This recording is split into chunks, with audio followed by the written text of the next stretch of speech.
Saudara sekalian, Shalom. Sangat senang hari ini Tuhan memberi kita sehat dan hari ini kita bersama-sama akan mendengarkan renungan singkat yang saya beri tema Kasih Tuhan tiada batas. Teksnya diambil dari Kisah Rasul pasal 9 ayat 4-12. Demikian firman Tuhan. Ia rebah ke tanah dan kedengaranlah olehnya suatu suara yang berkata kepadanya, Saulus, Saulus, mengapakah engkau menganiaya aku? Jawab Saulus, siapakah engkau Tuhan? Katanya, akulah Yesus yang kau aniaya itu. Tetapi bangunlah dan pergilah ke dalam kota, di sana akan dikatakan kepadamu apa yang harus kau perbuat. Maka termangu-mangulah teman-temannya seperjalanan, karena mereka memang mendengar suara itu tetapi tidak melihat seorang pun. Saulus bangun dan berdiri dan membuka matanya, tetapi ia tidak dapat melihat apa-apa. Mereka harus menuntun dia masuk ke Damsyik. 3 hari lamanya ia tidak dapat melihat dan 3 hari lamanya dia tidak makan dan minum. Demikian pembacaan firman Tuhan. Saudara sekalian, saudara, seperti yang kita renungkan kemarin, ini adalah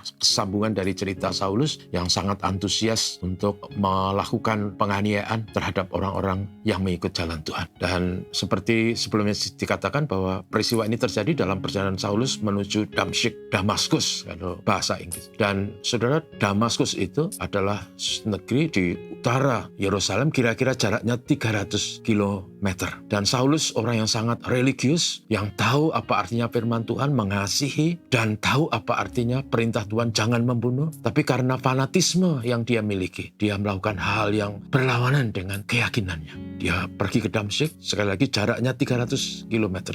Kalau dia orang kuat, itu perlu ditempuh paling tidak 6 hari. Sehari perjalanan 50 kilometer di jalan yang tidak rata dan penuh risiko karena situasi zaman. Tapi mengapa dia lakukan semuanya itu? Saudara, karena kebencian yang membara. Kebencian itu telah membutahkan mata hati dan nurani. Kebenciannya itu telah membutahkan kebenaran firman Tuhan yang dia geluti. Dan sekarang dia sangkali. Yang luar biasa, dalam perjalanan itu dia bertemu Tuhan Yesus dan mendengar suara, dan kemudian orang yang sangat jahat ini, Tuhan Yesus katakan, bangunlah, pergilah ke kota. Aku akan mengatakan kepadamu apa yang harus kamu lakukan. Lalu Saulus bangun, dia buka mata, tidak bisa lihat apa-apa, dituntun sampai di Damsyik, dan di Damsyik ada seorang beriman bernama Ananias. Tuhan berkata kepada Ananias, pergi, doakanlah orang yang bernama Saulus. Ananias ragu mulanya, tetapi akhirnya dia pergi dan dia mendoakan. Setelah didoakan, Saulus bisa melihat dan kemudian dia makan. Yang menarik dari kisah ini menurut saya adalah kasih Tuhan yang tiada tara. Orang yang jahat, orang yang penuh dengan kebencian, orang yang membara dengan hati yang bermusuhan, tapi Tuhan kasih. Apa artinya, saudaraku? Karena kasih Tuhan ini tiada batas. Kepada orang berdosa yang jahat dan bejat, Tuhan rela mati supaya orang berdosa yang percaya diselamatkan.